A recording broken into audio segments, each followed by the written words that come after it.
नमस्कार शेतकरी मित्रांनो, पीक विमा योजनेत होणार मोठे बदल होणार आहेत मित्रांनो. पीक विमा पीक विमा येत्या 4 ते 8 दिवसांमध्ये खात्यामध्ये येणार आहे मित्रांनो. तसा शासनाचा जी.आर सुद्धा आलेला आहे मित्रांनो. कधी येणार पैसे, काय आहे बातमी, काय बदल झालेले आहेत मित्रांनो, संपूर्ण माहिती या व्हिडिओमध्ये मिळणार आहे. चॅनलवर नवीन चॅनल सबस्क्राईब करा. चला तर पाहूया.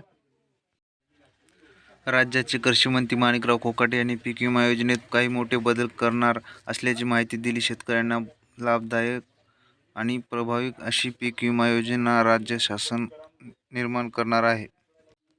जुन्या पीक विमा योजनांमध्ये मोठ्या प्रमाणावर त्रुटी आढळून येत आहेत. या त्रुटीचा फायदा घेतच अनेक गैरप्रकार देखील समोर आले आहेत. या त्रुटीमुळे शेतकऱ्यांना लाभ मिळत देखील विलंब होत आहे. यानुसार आता या जुन्या नियमांमध्ये काही बदल करणार असल्याची माहिती कृषी मंत्र्यांनी दिली आहे.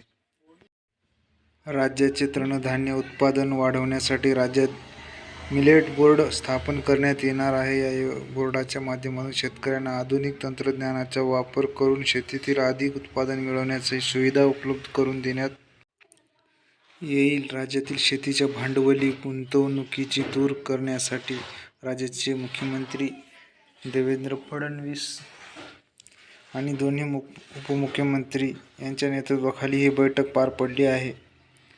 या बैठकीतील चर्चेच्या माध्यमातून राज्यात 5,000 कोटी रुपयांची गुंतवणूक करून कृषी सुविधा अधिक स्वरूपात वितरित करण्याचा निर्णय घेण्यात आला. यासोबतच पोखरण योजनेसाठीच आणखी एक नवीन योजना राबवण्याची देखील शक्यता यावेळी वर्तवण्यात आली.